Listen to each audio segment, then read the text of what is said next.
Olga Fernanda é pai de 2 filhos, o Carlos Augusto, de 18 anos, e o Luiz Carlos, de 9 anos. É pós-doutorando em Teologia Bíblico-Sistemática na Universidade Andrews, pós-doutor em Teologia Bíblico-Sistemática pela Escola Superior de Teologia, doutor em Ciências da Religião pela Universidade Metodista de São Paulo, mestre em Teologia Pastoral pelo UNASP e Direito Constitucional pela UNEP, graduado em Teologia aqui pelo UNASP e Direito pela Unitrim, teve experiências de evangelismo e plantio de igreja em Minas Gerais. Ele foi pastor também distrital lá em Cosmópolis por 2 anos. É autor de 9 livros e atualmente serve a igreja como professor e pesquisador aqui no SALT. O tema que ele vai trazer para a gente hoje é a cruz de Cristo. Deus te abençoe, pastor.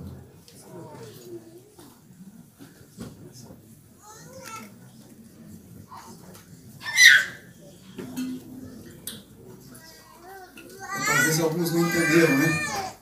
Jesuscidência é aquilo que para nós cristãos não é coincidência. É algo que é planejado, é dirigido por Deus e que às vezes nós não conseguimos reconhecer na superfície. Então, aí para benefício das esposas, né, que não assistem nossas aulas, os nossos chavões aí de aula. Bom, que a graça e a paz de Cristo esteja no coração de cada um. Nós vamos dedicar alguns momentos aqui para estudarmos um pouquinho sobre esse tema tão relevante para nós, que é a cruz de Cristo. Nós já tivemos o privilégio de trabalhar com essa turma em 3 diferentes disciplinas, né?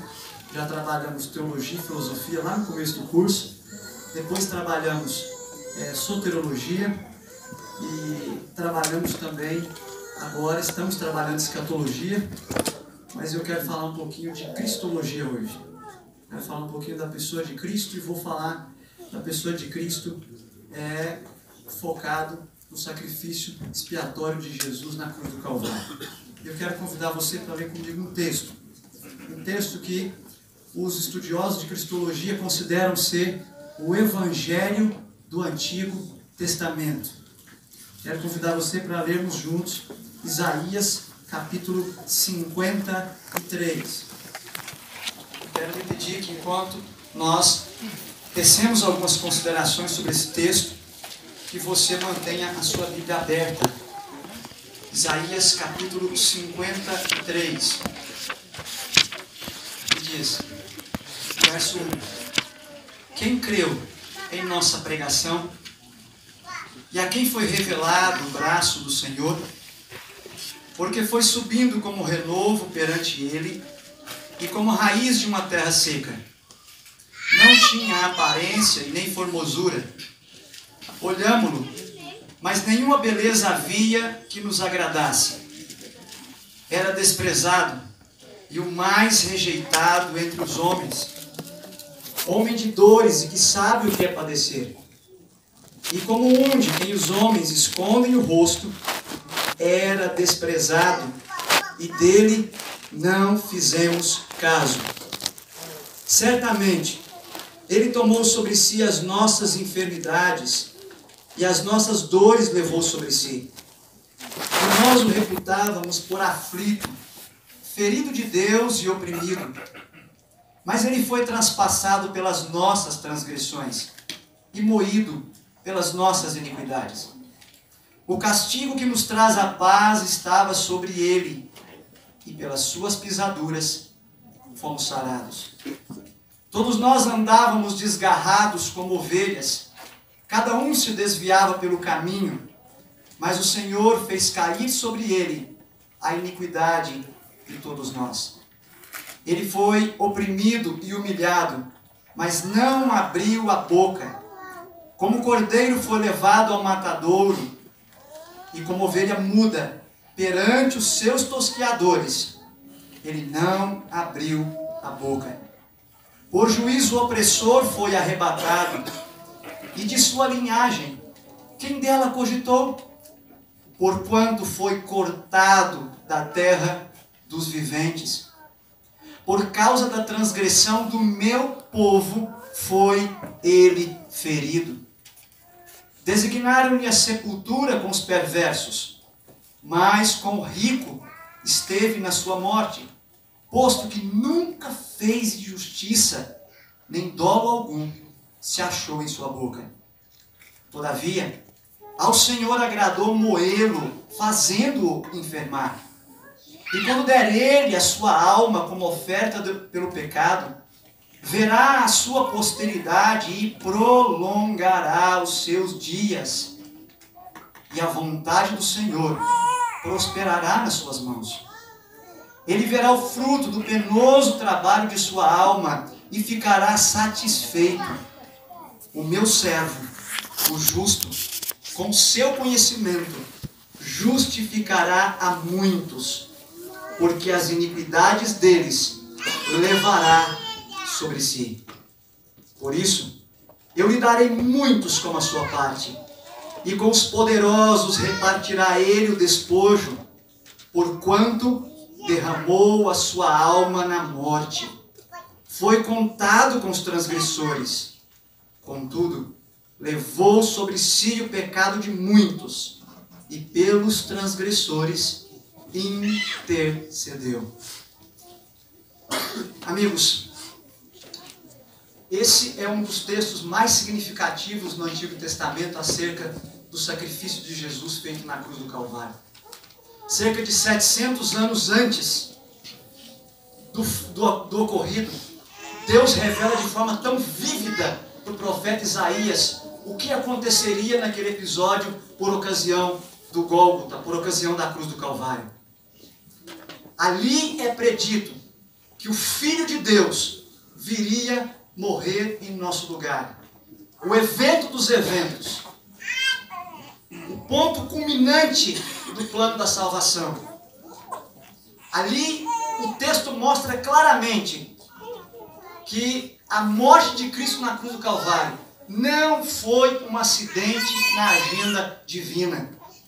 A morte de Cristo na cruz do Calvário esteve estampada desde a eternidade na mente de Deus. Aliás, 12 vezes a Bíblia repete que o Cordeiro foi morto antes da fundação do mundo. 12 vezes. A cruz do Calvário, o pecado não pegou Deus de surpresa. A cruz foi uma resposta divina ao problema do pecado. A cruz é a expressão máxima do amor de Deus pela raça caída. Isso inclui a mim e inclui a você. Agora notemos o texto. Deus é justo. E a justiça exige um tratamento com o pecado. Deus não poderia fazer vistas grossas ao pecado. Deus não poderia levar o pecador para o céu sem antes tratar de forma cabal e plena com o pecado. Se Deus fizesse isso, Ele negaria a si mesmo. Deus precisava punir severamente e pontualmente o pecado. Mas Deus é amor.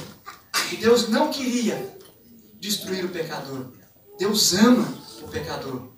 Então a forma que Deus achou de punir exemplarmente o pecado e não destruir o pecador, que é objeto do seu amor, foi decidir punir em seu único filho o meu e o seu pecado. De fato, amigo, Deus o ama.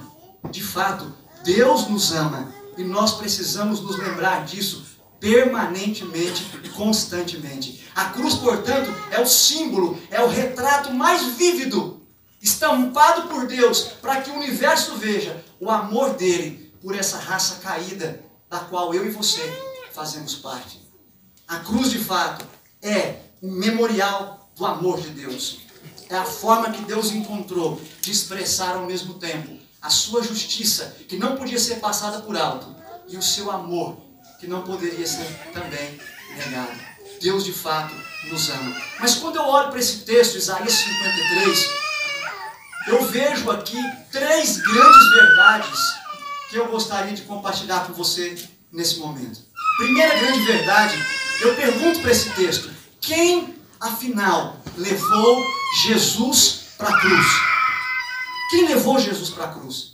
E eu encontro algumas respostas nesse texto. E por muitas vezes eu perguntei para esse texto, será que Jesus teria ido para a cruz por fatores circunstanciais? E eles de fato aconteceram, foram muitos. Eu pergunto para esse texto, será que Jesus foi para a cruz porque os líderes religiosos, por inveja, tramaram a sua prisão? Ou será que Jesus teria ido para a cruz porque Judas, por ideologia revolucionária, o traiu?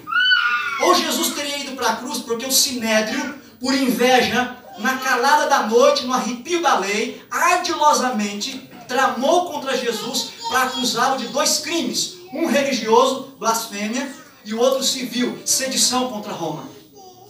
Ou será, amigos, que Jesus teria ido para a cruz porque a multidão, por cegueira e manipulada, inclusive por Satanás, a mesma multidão que saudou Jesus no domingo de manhã com palmas e dizendo, bendito que vem em nome de Davi, na sexta-feira de manhã, repetiu por várias vezes, crucificam, crucificam, crucificam.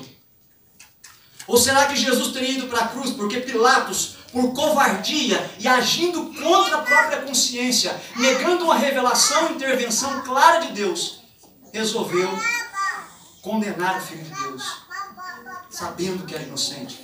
Ou será que Jesus foi para a cruz porque Pedro, por imaturidade, o negou 3 vezes? Ou Jesus teria ido para a cruz porque todos os discípulos, na hora mais crucial do Mestre, o abandonaram e fugiram? Ou será que Jesus teria ido para a cruz porque os soldados romanos, treinados para serem exímios na crueldade, de forma bastante maldosa, o flagelaram e o crucificaram? Será que Jesus teria ido para a cruz por todos esses fatores circunstanciais? Ah, amigos, todos esses fatores contribuíram sim para Jesus ir para a cruz. Mas esse texto nos diz que o que levou Jesus para a cruz foram 3 pessoas. Se não, vejamos. Capítulo 53, o verso 4. A parte A do verso 4 diz: Ele tomou sobre si o quê?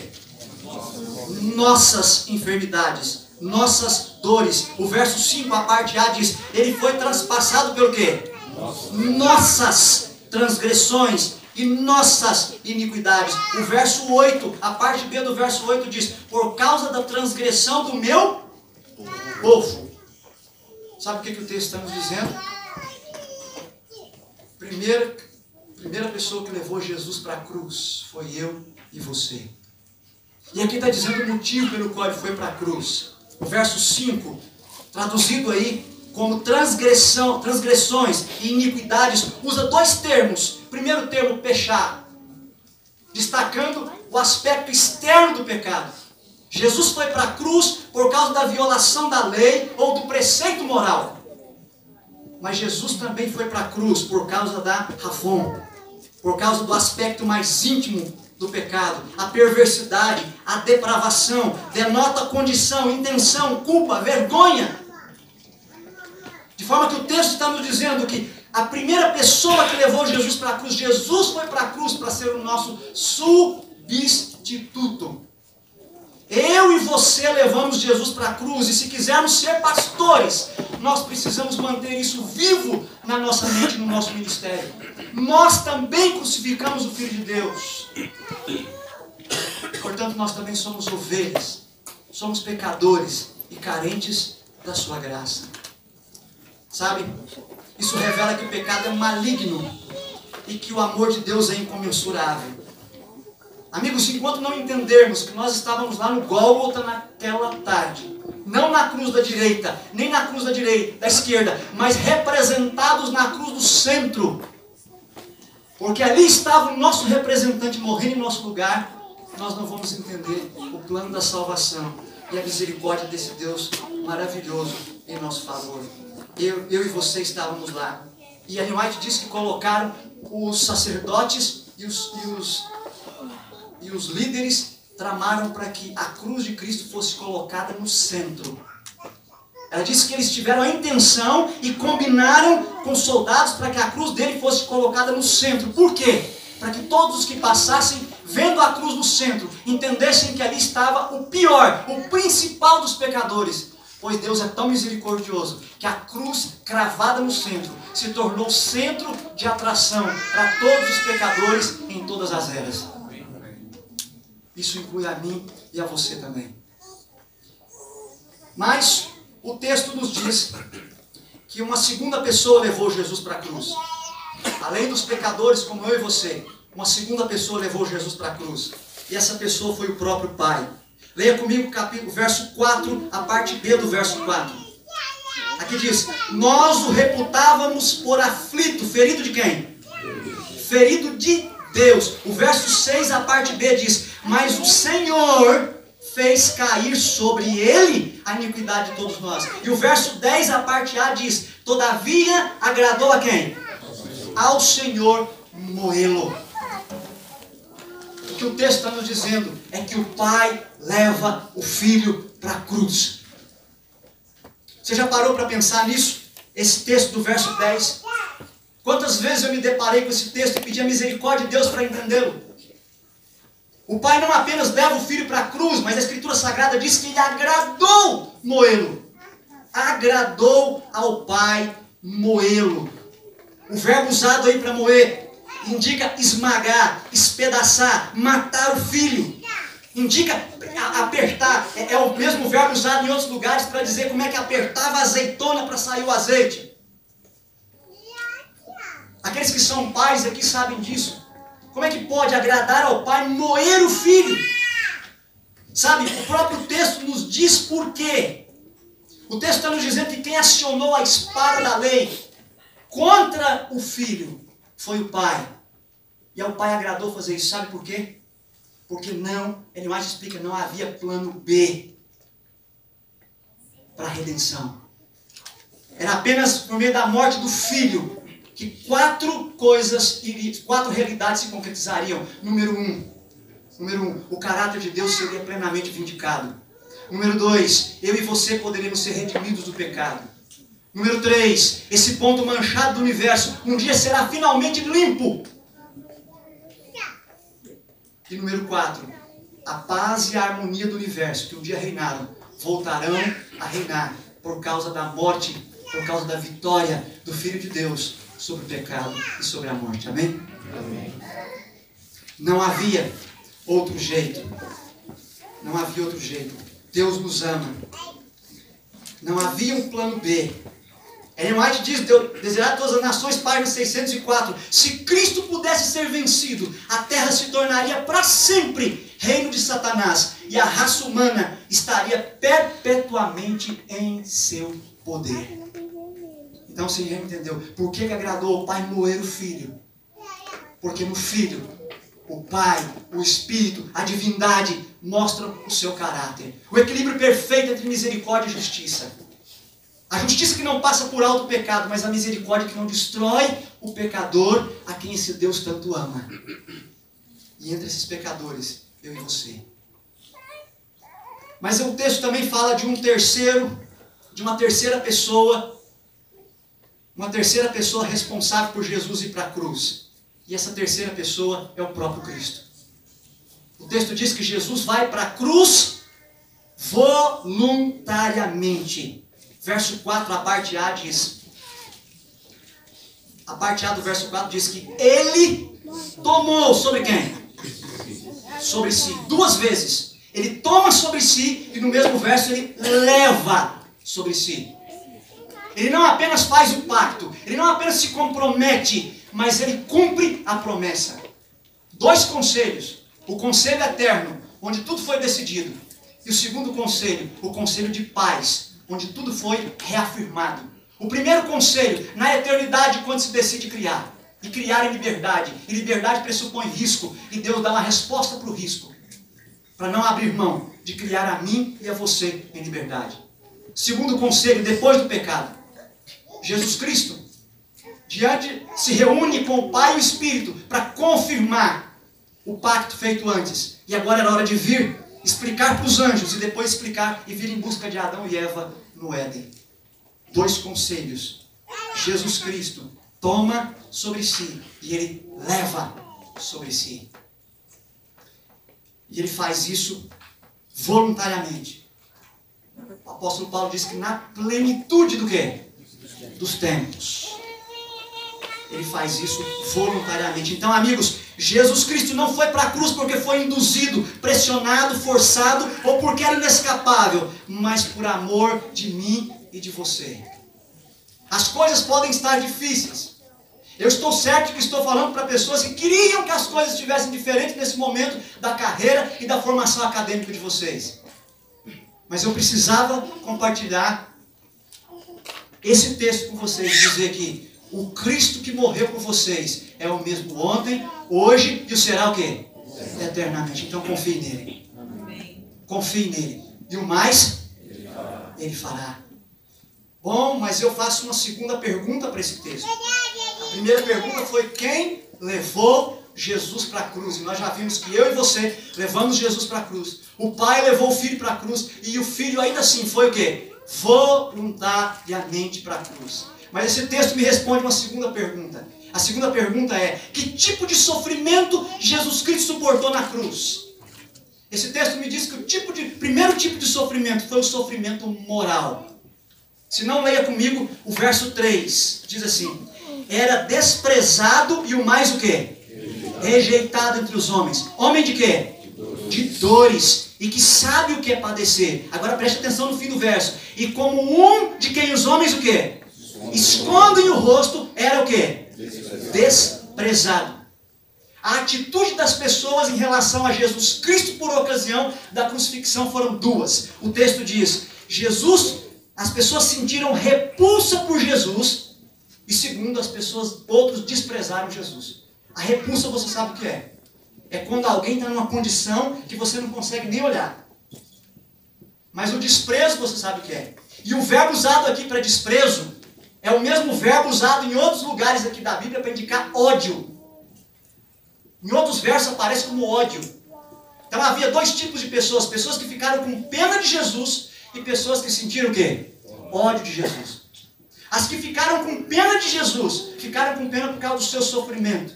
Se você ler comigo o capítulo 52, o verso 14, leia por bondade comigo, capítulo 52, na verdade essa sessão começa no verso 13 aí, do capítulo 52, o verso 14 diz assim, ó: como pasmaram muitos à vista de quem? Dele. Porque seu aspecto estava muito o quê? Muito desfigurado. Sabe o que quer dizer isso aí? Sabe o que o texto está dizendo? Que Jesus, quando foi pregado na cruz do Calvário, o seu aspecto já estava desfigurado, irreconhecível. Irreconhecível. Jesus sofreu tanto. O sofrimento de Jesus não começa na cruz, não começa quando ele é preso. Ellen White disse que no Getsemane, Jesus por cerca de 3 horas sofreu uma angústia tão intensa que ela chama de suor, ela chama de suor da angústia. Suor da angústia é a angústia mental tão profunda, mas tão profunda, que chegou a suar sangue. Chegou a suar sangue. Ela disse que Jesus estava trêmulo, que ele tremia e que ele estava tonto. E ela disse que às vezes ele se levantava de onde estava orando, vinha até os apóstolos para pedir para orar com eles, e ele às vezes não aguentava voltar, estava cambaleante. Tamanha era a angústia mental de Jesus, porque ali no Getsemane ele começou a sofrer a separação que os nossos pecados causaram entre ele e a divindade. Ali ele começou a sentir o peso do pecado. E ele começou a sofrer angústia terrível. Mas chega a alta hora, vem o traidor e o beija. Jesus naquele momento é manietado. E Jesus é levado a empurrões e é apresentado a Anás. Anás faz umas perguntas para Jesus, você se lembra do texto? Jesus dá uma resposta e Anás se cala, não consegue responder a resposta de Jesus. Um dos do templo ficaram aborrecidos por Anás não conseguir responder. Veio até Jesus e deu-lhe uma bofetada, mas daquelas bem grandes, e cuspiu no rosto de Jesus. Um rosto que nunca fez mal para ninguém, uma vida que nunca fez mal para ninguém. Ali começa a se intensificar os abusos morais e físicos que Jesus já vinha sofrendo. Dali, Jesus é levado para Caifás. Você se lembra do texto?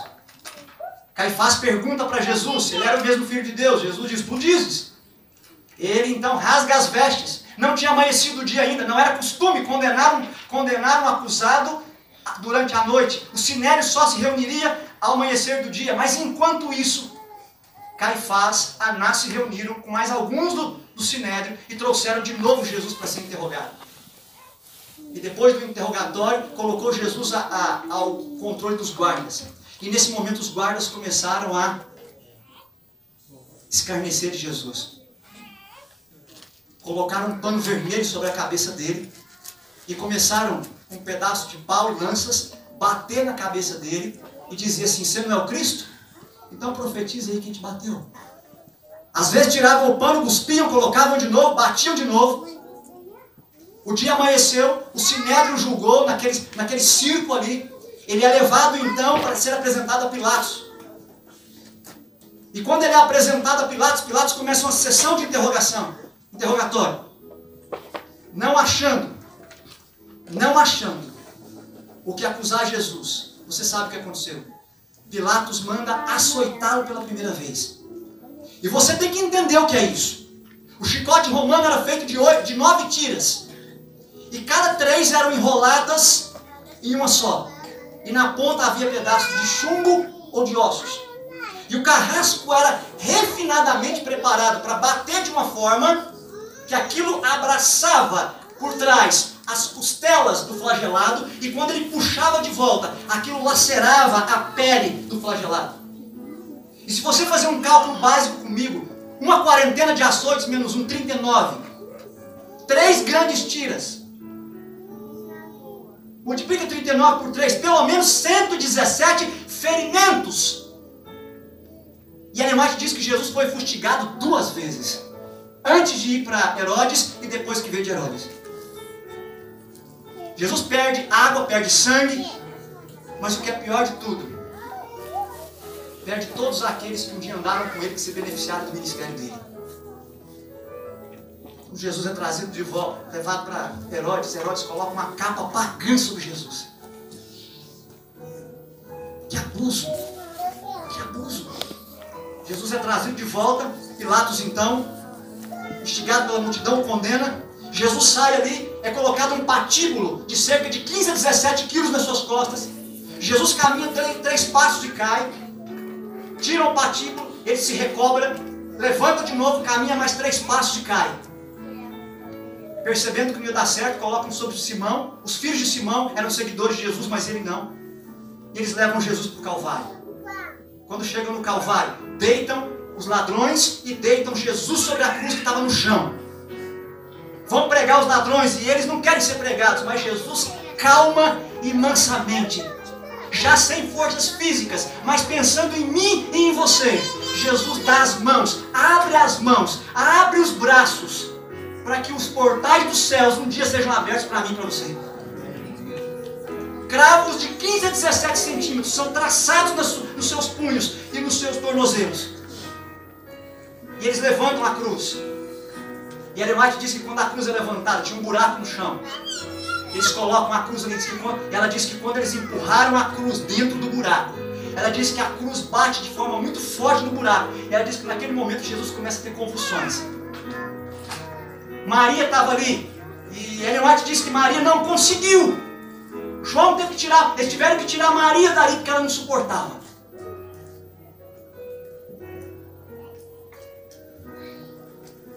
Era 9 horas da manhã. O tempo foi passando e começou o festival de escárnios. As pessoas passavam e riam dele e zombavam e diziam assim: você não é rei Israel? Desce daí. E em cima da cabeça dele estava a placa. Em hebraico, a língua da religião. Em grego, a língua da ciência ou da filosofia da época. E em latim, a língua da política e das relações internacionais. Jesus Cristo foi condenado tridimensionalmente, em 3 dimensões: pela religião, pela política e ali pelo seu próprio povo. A hora passa, meio-dia, a natureza não suporta ver o sofrimento do Filho de Deus, há trevas, até cerca de 3 horas da tarde. 3 horas da tarde a treva se dissipa e fica a nuvem só em cima da cruz. Jesus começa a ter convulsões. Ele diz, tenho sede. E eles embebedam a esponja em vinho, em vinagre com fel. Uma mistura anestésica para a época. Eles levam na boca dele. Quando Jesus percebe que era um anestésico, ele não aceita. E Ellen White diz por que ele não aceitou. Ele queria estar sóbrio até o fim, para ver o que estava fazendo por você e por mim, e por essa igreja. Sabe? As horas passam. Já estava ali chegando na hora do sacrifício da tarde. Foi o momento então em pior para Jesus. Ellen White disse que, eu quero ler para você. Ela disse que o Pai e todos os anjos, o séquito celestial se calou. Ela disse que naquele momento o céu se calou. Todo o séquito veio com o Pai para os pés da cruz. E ela disse que os anjos tiraram a sua coroa, as suas coroas de glória, de vitória, e depuseram para vir aqui. Os anjos pensaram, nós não podemos assistir o que estão fazendo com o nosso comandante, de coroas na cabeça. Parece que os anjos tiveram mais respeito pelo Filho de Deus do que a humanidade. Eles tiraram ali e estavam aos pés da cruz. Desejado, página 608, houve silêncio no céu. Nenhuma harpa soava. Nenhuma harpa. As hostes celestiais, em silenciosa dor, observavam o Pai retirando de seu bem-amado Filho os raios de luz, amor e glória. E compreenderam quão ofensivo é o pecado aos olhos de quem? Aos olhos de Deus. Mas ela diz que o Pai e os anjos estavam aos pés da cruz. E ela diz que o semblante de Deus se fecha para Cristo. Porque estava se fechando não para Cristo, mas para o pecado que foi colocado sobre ele, o meu e o seu pecado. E quando Jesus olha para o Pai e vê o seu semblante fechado, aconteceu algo que nunca tinha acontecido antes e que nunca mais vai acontecer por toda a eternidade. O Filho sentiu o peso da separação do Pai. Ela diz que naquele momento a angústia foi tanta que Jesus não aguentou. Ele falou, Pai, em tuas mãos entrego meu espírito. E o coração de Jesus explode. O coração de Cristo explodiu. E o que fez o coração de Cristo explodir foi o amor dele por mim e por você. Nunca se esqueça disso. Nunca se esqueça disso. Eu quero terminar dizendo para você o que Jesus Cristo ganhou com isso. Jesus ganhou três coisas. Primeira, capítulo 53, verso 10. Capítulo 53, verso 10, a parte B. Quando der ele a sua oferta, a sua alma como oferta pelo pecado, verá a sua posteridade. E o quê? Prolongará os seus dias. Primeira coisa que Jesus ganhou com isso. Primeira coisa que Jesus ganhou com o sacrifício da cruz. Eternidade. Eu e você podemos ter a vida eterna em Jesus Cristo. Amém? Amém. Aquele que vive, diz Jesus, e crê em mim, ainda que morra, tornará a viver. Ainda que morra, tornará a viver. Jesus ganhou, conquistou a vida eterna para mim e para vocês. Segunda coisa que Jesus ganhou, versos 11 e 12, diz aqui, ele verá o fruto do seu penoso trabalho de sua alma e ficará o quê? Satisfeito. O final do verso diz assim, justificará a quem? A muitos.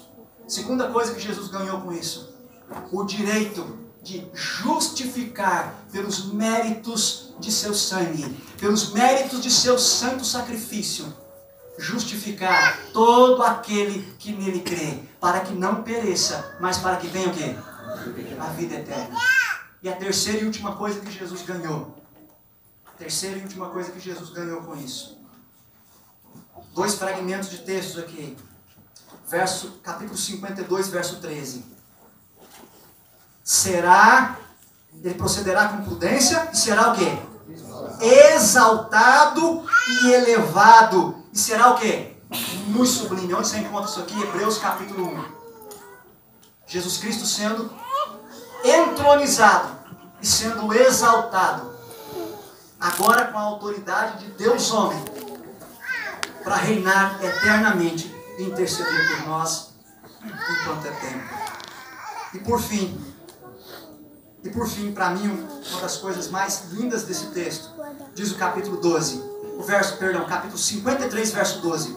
Por isso, eu lhe darei muitos como a sua o quê?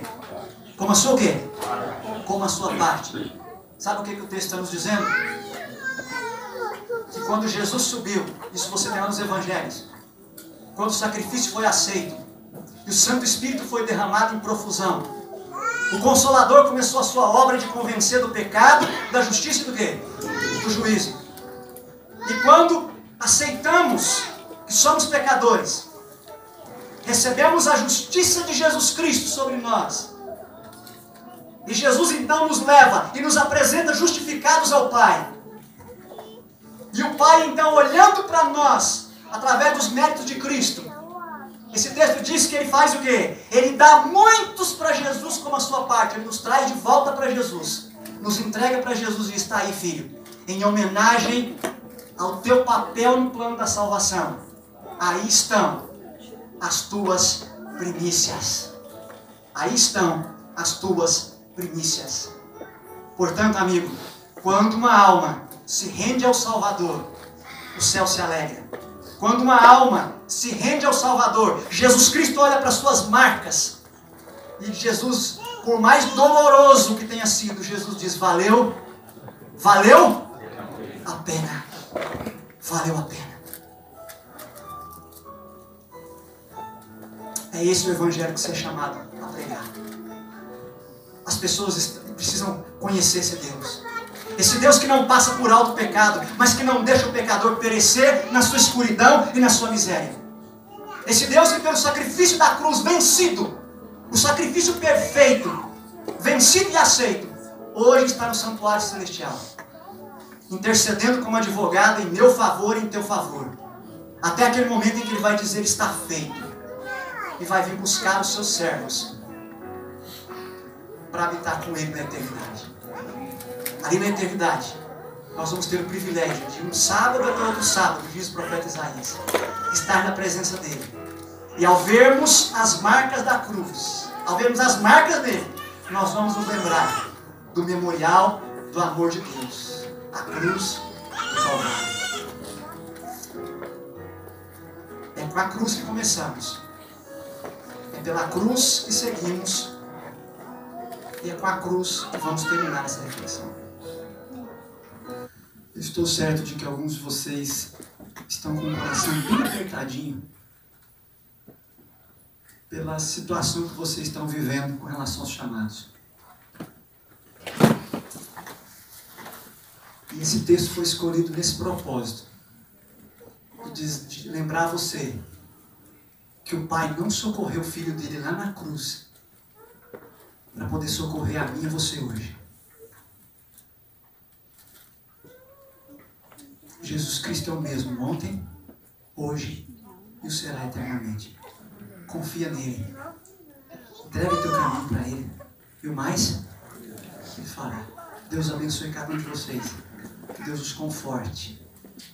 Que Deus dê uma convicção em vocês que esse Cristo vai abrir bons caminhos para vocês. Amém. No santo e poderoso nome dEle, de Jesus.